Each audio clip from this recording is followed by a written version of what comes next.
Iran যুক্তরাষ্ট্র বৈঠকের জন্য প্রস্তুত ইসলামাবাদ। প্রতিনিধিদের স্পষ্ট নির্দেশনা দিলেন ট্রাম্প। আলোচনায় কোনো মিথ্যাচার মেনে নেবে না ইরান। আবারও ইসরায়েলের ফাঁদে পড়ার আশঙ্কায় ট্রাম্প নিজেকে রক্ষা করতে কি যুদ্ধ খেলায় মেতেছেন নেতানিয়াহু। হরমুজ প্রণালীতে নতুন মানচিত্র, ইরানি মুদ্রায় হবে টোল আদায়। জলপথ নিয়ে ট্রাম্পের হুঁশিয়ারিকে পাত্তাই দিল না ইরান। 24 ঘন্টা না যেতে বিস্ফোরা ইসরায়েলের কারণে হুমকিতে ইরান আমেরিকা যুদ্ধবিরতি। কড়া নিন্দা জানিয়ে কি বলছে ক্ষমতাধর দেশগুলো। বর্বর ইসরায়েলকে বাদ দিয়ে পাকিস্তানে আলোচনায় বসতে যাচ্ছে ইরান ও আমেরিকা। ট্রাম্প কি মেনে নেবেন খামেনির দেশের 10 দফা শর্ত? টানা 40 দিন বন্ধ থাকার পর খুলল পবিত্র আল আকসা মসজিদ। সেজদায় শত শত মুসল্লির কান্না। ইরানের ভয়ে কি মসজিদ খুলল ইসরায়েল? স্থায়ী শান্তি প্রতিষ্ঠার লক্ষ্যে যখন বৈঠকের জন্য প্রস্তুত হচ্ছে যুক্তরাষ্ট্র এবং ইরান, তখন লেবাননে ধ্বংসযজ্ঞ অব্যাহত রেখেছে বর্বর ইসরায়েলি বাহিনী। নেতানিয়াহু বাহিনীর আগ্রাসনে 2 দিনে লেবাননে প্রাণ ছাড়িয়েছে 300।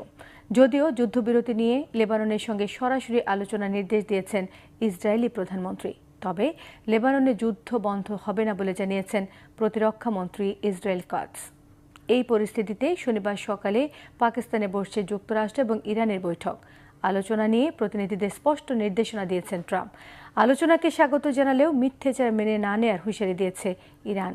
সানজিদা ইসলাম তন্নির ডেস্ক রিপোর্ট। মধ্যপ্রাচ্যে শান্তি ফিরিয়ে আনতে যুক্তরাষ্ট্র ও ইরানের বৈঠকের মধ্যস্থতা করতে প্রস্তুত পাকিস্তান। এরই মধ্যে ইসলামাবাদে পৌঁছেছে 2 দেশের প্রতিনিধি দল। শনিবার সকালে মুখোমুখি বৈঠকে বসবেন মার্কিন ও ইরানি নেতৃবৃন্দ। তবে একদিকে যখন চলছে শান্তি প্রতিষ্ঠার আয়োজন, তখন অশান্তির আগুনে জ্বলছে পুড়ছে মধ্যপ্রাচ্যেরই আরেক দেশ লেবানন। স্থায়ী শান্তি আলোচনার জন্য নির্ধারিত 10টি শর্তের মধ্যে লেবাননের ফ্রন্টলাইনে যুদ্ধ বন্ধের প্রস্তাব থাকলেও তা পরোয়া করছে না নৃশংস ইসরায়েল। লেবানন জুড়ে একের পর এক বিমান হামলা চালাচ্ছে ইসরায়েলি সেনারা। এতে বাড়ছে মৃত্যুর মিছিল, যা যুদ্ধবিরতির স্পষ্ট লঙ্ঘন বলে মন্তব্য করেছে ইরান। শুধু তাই নয়, যুদ্ধবিরতি লঙ্ঘনের জবাবে হরমুজ প্রণালী খুলে দেওয়ার পরেও অঞ্চলটিতে আন্তর্জাতিক জাহাজ চলাচল সীমিত করেছে তেহরান।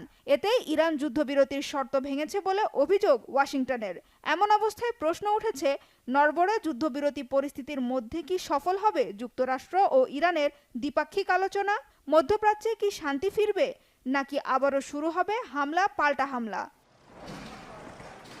ইরানের পররাষ্ট্রমন্ত্রী আব্বাস আরাকচির অভিযোগ, লেবাননের ওপর তীব্র হামলা অব্যাহত রেখে আঞ্চলিক যুদ্ধবিরতি পরিস্থিতিকে বিপন্ন করছে ইসরায়েল।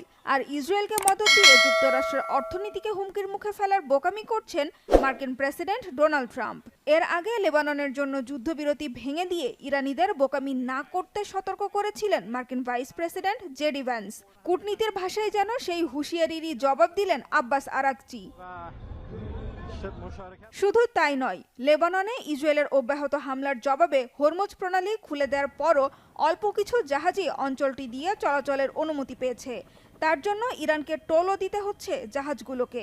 ইরানের এমন আচরণে যুদ্ধবিরতির শর্ত লঙ্ঘনের অভিযোগ তুলেছেন মার্কিন প্রেসিডেন্ট ডোনাল্ড ট্রাম্প। সামাজিক মাধ্যমের এক পোস্টে ট্রাম্প বলেন, খবর পাওয়া গেছে হরমুজ প্রণালী দিয়ে চলাচলকারী জাহাজগুলো থেকে ফি আদায় করছে তেহরান। তাদের এমন কিছু করা উচিত নয়। এ বিষয়ে কোনো চুক্তিও হয়নি। পাল্টা জবাব দিয়েছেন ইরানের সর্বোচ্চ নেতা মোস্তফা খামেনি। হরমুজ প্রণালীর ব্যবস্থাপনাকে একটি নতুন পর্যায়ে নিয়ে যাওয়া হবে। হরমুজের ওপর ইরানের বৈধ অধিকারে কোনো রকম ছাড় দেওয়া হবে না বলেও সাফ জানিয়েছেন মোস্তফা খামেনি।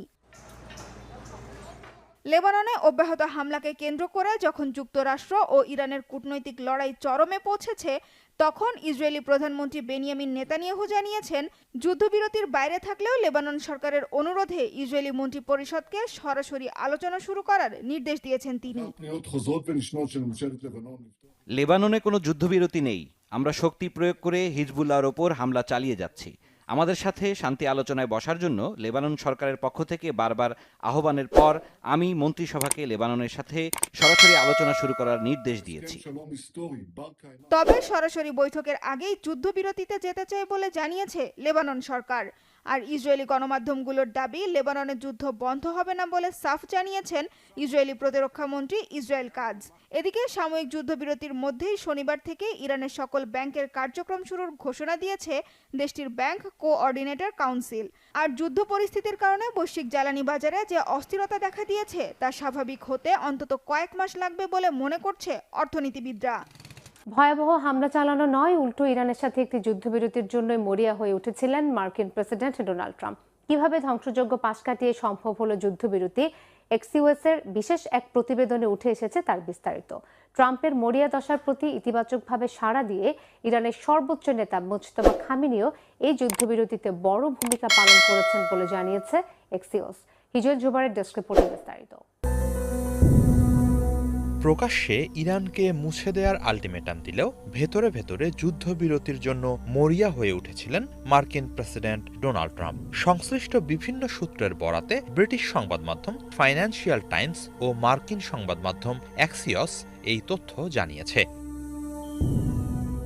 চরম উত্তেজনা পাশ কাটিয়ে কিভাবে সম্ভব হলো এই যুদ্ধবিরতি, এ নিয়ে এক্সক্লুসিভ এক প্রতিবেদন প্রকাশ করেছে অ্যাক্সিওস।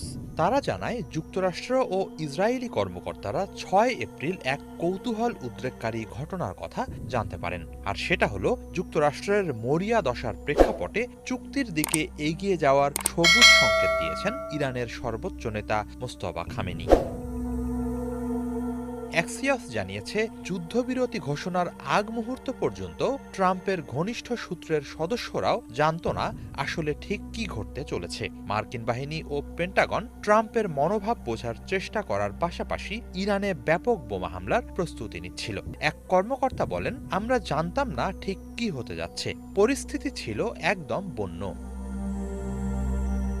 অন্যদিকে আঞ্চলিক মিত্ররা ইরানের নজিরবিহীন পাল্টা হামলার আশঙ্কায় ছিল। ইরানের ভেতরেও অনেক মানুষ সম্ভাব্য হামলার হাত থেকে বাঁচতে ঘরবাড়ি ছেড়ে পালাচ্ছিলেন। 11টি নির্ভরযোগ্য সূত্রের তথ্যের ভিত্তিতে এই উত্তপ্ত পরিস্থিতি শান্ত হওয়ার নেপথ্য কাহিনী জানিয়েছে অ্যাক্সিওস। 6 এপ্রিল সকালে হোয়াইট হাউসে মার্কিন দূত স্টিভ উইটকফ অত্যন্ত রাগান্বিত হয়ে ফোনে ব্যস্ত ছিলেন। তিনি মধ্যস্থতাকারীদের জানান, ইরানের 10 দফা প্রস্তাবটি বিপর্যয়কর ও মহা বিপদের। এরপর শুরু হয় তার সংশোধনের এক বিশৃঙ্খল দিন। পাকিস্তান, উইটকফ ও ইরানের পররাষ্ট্রমন্ত্রী আব্বাস আরাগচির মধ্যে খসড়া চালাচালি করছিল। মিশর ও তুরস্কের পররাষ্ট্রমন্ত্রীরাও কাজ করছিলেন। সেদিন রাত নাগাদ 2 সপ্তাহের যুদ্ধবিরতির একটি নতুন প্রস্তাবে মার্কিন অনুমোদন মেলে। এরপর বিষয়টি মোস্তফা খামেনির সিদ্ধান্তের ওপর ঝুলেছিল, যিনি 6 ও 7 এপ্রিল প্রক্রিয়ার সঙ্গে সক্রিয়ভাবে যুক্ত ছিলেন। তার এই প্রক্রিয়ায় অংশগ্রহণ ছিল অত্যন্ত গোপনীয় ও শ্রমসাধ্য। ইসরায়েলের পক্ষ থেকে গুপ্ত হত্যার হুমকি থাকায় খামেনি মূলত বার্তাবাহকদের মাধ্যমে চিরকুট পাঠিয়ে যোগাযোগ রক্ষা করছিলেন। 2টি সূত্র জানিয়েছে, খামেনির পক্ষ থেকে চুক্তি করার অনুমতি দেওয়াটা ছিল একটি বড় ধরনের ব্রেকথ্রু। এছাড়া আরাগচি শুধু আলোচনার টেবিলেই নয়, বিপ্লবী গার্ড বাহিনীর কমান্ডারদেরও চুক্তিতে রাজি করাতে গুরুত্বপূর্ণ ভূমিকা পালন করেন। চীনও ইরানকে এই সংঘাত থেকে সরে আসার পরামর্শ দিচ্ছিল। তবে শেষ পর্যন্ত সব বড় সিদ্ধান্ত মোস্তফা খামেনির হাত দিয়েই এসেছে। সংশ্লিষ্ট সূত্রের দাবি, খামেনির সবুজ সংকেত ছাড়া এই চুক্তি সম্ভব হতো না। ট্রাম্পের আল্টিমেটামের সময় ফুরানোর আগেভাগে কিছু মার্কিন সংবাদ মাধ্যম খবর দেয় ইরান আলোচনা থেকে সরে দাঁড়িয়েছে। তবে সংশ্লিষ্ট সূত্রগুলো জানায় বিষয়টি মোটেও তেমন ছিল না, বরং পরিস্থিতির উন্নতি হচ্ছিল। Vice president JD Vance Hungary থেকে পাকিস্তানিদের সঙ্গে যোগাযোগ রাখছিলেন। অন্যদিকে ট্রাম্প ও তার দলের সঙ্গে সার্বক্ষণিক যোগাযোগে ছিলেন বেনিয়ামিন নেতানিয়াহু, যদিও ইসরায়েলি পক্ষ শঙ্কিত ছিল যে তারা পরিস্থিতির ওপর নিয়ন্ত্রণ হারিয়ে ফেলছে। অবশেষে 7 এপ্রিল দুপুর নাগাদ 2 পক্ষ যুদ্ধবিরতিতে একমত হয়। এর 3 ঘণ্টা পর পাকিস্তানের প্রধানমন্ত্রী শাহবাজ শরীফ এক্স হ্যান্ডেলে চুক্তির বিভিন্ন শর্ত প্রকাশ করে 2 পক্ষকে তা গ্রহণের আহ্বান জানান। এর পরপরই ট্রাম্পের কট্টরপন্থী মিত্ররা তাকে ফোন ও মেসেজ দিয়ে এই প্রস্তাব প্রত্যাখ্যান করতে চাপ দিতে থাকেন। ট্রাম্প যুদ্ধবিরতির পোস্ট শেয়ার করার 1-2 ঘণ্টা আগেও অনেকেই ধারণা করছিলেন তিনি যুদ্ধবিরতি প্রত্যাখ্যান করবেন। অ্যাক্সিয়াস জানিয়েছে যুদ্ধবিরতির পোস্ট দেওয়ার কিছুক্ষণ আগে ট্রাম্প নেতানিয়াহুর সঙ্গে কথা বলে সব মেনে চলার প্রতিশ্রুতি আদায় করেন। তারপর পাকিস্তানের ফিল্ড মার্শাল অসীম মুনিরের সঙ্গে কথা বলে চুক্তিটি চূড়ান্ত করেন তিনি। ট্রাম্পের পোস্ট দেওয়ার 15 মিনিট পর মার্কিন বাহিনীকে অভিযান বাতিলের নির্দেশ দেওয়া হয়। এভাবেই শ্বাসরুদ্ধকর এক পরিস্থিতি, ভয়াবহ উদ্বেগ উৎকণ্ঠা থেকে মুক্ত হয় বিশ্ববাসী। কারণ অনেকেই মনে করছিলেন এই যাত্রায় ইরানের ওপর পারমাণবিক বোমা ফেলতে পারে যুক্তরাষ্ট্র। সপ্তাহখানেক আগেও ইরানকে নিশ্চিহ্ন করার হুমকি দিচ্ছিলেন মার্কিন প্রেসিডেন্ট, অথচ এখন তিনি খুঁজছেন শান্তির পথ। আপাতত যুদ্ধবিরতির মধ্য দিয়ে প্রায় ভেস্তে গেছে ইসরায়েলি প্রধানমন্ত্রী বেনিয়ামিন নেতানিয়াহুর সকল পরিকল্পনা।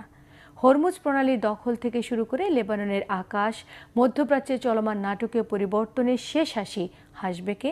এই অঞ্চলে ক্রমেই ফিকে হয়ে আসছে কি মার্কিনী দাপট? হাফিজুল ইসলামের ডেস্ক রিপোর্টে থাকছে বিস্তারিত।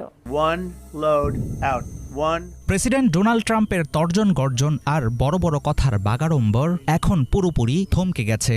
প্রায় 3000 বছরের ইরানি সভ্যতা গুড়িয়ে দেওয়ার হুমকি দিয়েছিলেন তিনি, অথচ এখন নিজেই বসে পড়ছেন আলোচনার টেবিলে। এমন পরিস্থিতিকেই হয়তো বলা হয় ট্রাম্পের ডিল মেকিং কারিশমা, যেখানে আকাশসমান হুমকি দেওয়া হলেও শেষ পর্যন্ত তিনি মেনে নেন প্রতিপক্ষের প্রায় সব শর্ত। আন্তর্জাতিক কূটনীতির ইতিহাসে ট্রাম্পের এসব পাগলাটে পদক্ষেপ লেখা থাকবে অদ্ভুত অধ্যায় হিসেবে। এবারের যুদ্ধবিরতি মূলত ইরানের জন্য বিরাট এক কৌশলগত বিজয়। তেহরান কোনোভাবেই তাদের ইউরেনিয়াম সমৃদ্ধকরণ বন্ধ করছে না, বরং দেশটি নিজেদের শর্তসমূহ বিশ্বকে মেনে নিতে বাধ্য করছে। হরমুজ প্রণালী আবারও তাদের পূর্ণ নিয়ন্ত্রণে চলে এসেছে। মার্কিন যুদ্ধজাহাজকে নৌপথটি পাড়ি দিতে হলেও নিতে হবে ইরানি বাহিনীর অনুমতি। এর বিনিময়ে ইরান পেয়েছে মার্কিন নিষেধাজ্ঞা তুলে নেওয়ার প্রতিশ্রুতি এবং যুদ্ধের ক্ষয়ক্ষতির জন্য ক্ষতিপূরণের আশ্বাস। ইসরায়েলি প্রধানমন্ত্রী বেনিয়ামিন নেতানিয়াহু এই খেলায় সবচেয়ে বড় পরাজয়ের সম্মুখীন হয়েছেন। তিনি ট্রাম্পকে বুঝিয়েছিলেন কয়েক সপ্তাহে ইরানের ক্ষেপণাস্ত্র শক্তি পুরোপুরি গুঁড়িয়ে দেওয়া সম্ভব, অথচ বাস্তবে যুদ্ধের 6ষ্ঠ সপ্তাহেও ইরান সমান তালে ক্ষেপণাস্ত্র হামলা চালিয়েছে। মধ্যপ্রাচ্য জুড়ে মার্কিন ঘাঁটিগুলোতে মুহুর্মুহু হামলা আর হরমুজ প্রণালীতে একচ্ছত্র নিয়ন্ত্রণের মধ্য দিয়ে ইরান প্রমাণ করেছে নেতানিয়াহুর প্রতিটি পরিকল্পনা কতটা অবাস্তব আর ঠুনকো ছিল। আন্তর্জাতিক রাজনীতিতে ইরানের সঙ্গে সংঘাত ও যুদ্ধবিরতি ঘটনার প্রভাব সুদূর প্রসারী। এতদিন ওয়াশিংটনের মধ্যপ্রাচ্য নীতি কেবল ইসরায়েলের দেখানো হিসাব অনুসারে বিচার করা হতো, কিন্তু এখন সেই দাপটে মারাত্মক রকমের চির ধরেছে। এই সুযোগে ইরান এবং রাশিয়ার মতো পরাশক্তিগুলো সরাসরি মার্কিন বিরোধী অবস্থান নিয়েছে। এমনকি ইউরোপীয় মিত্ররাও এই যুদ্ধে ট্রাম্পের পাশে দাঁড়াতে অনীহা দেখিয়েছে। ফলে বিশ্বমঞ্চে আমেরিকার একচ্ছত্র আধিপত্য এখন মৃতপ্রায়। যুদ্ধবিরতি শুরু হলেও এটি এখন খুবই নাজুক এক সুতোয় ঝুলে আছে। এর ভাগ্য নির্ধারিত হবে মূলত লেবানন আর হরমুজ প্রণালীর সার্বিক পরিস্থিতির উপর। ইসরায়েল যদি লেবাননে একের পর এক বোমা হামলা চালিয়ে যায়, তাহলে ইরান চুপ করে বসে থাকবে না। ইতিমধ্যেই লেবাননে ইসরায়েলের আগ্রাসন হুমকির মুখে ফেলেছে যুদ্ধবিরতি প্রক্রিয়াকে।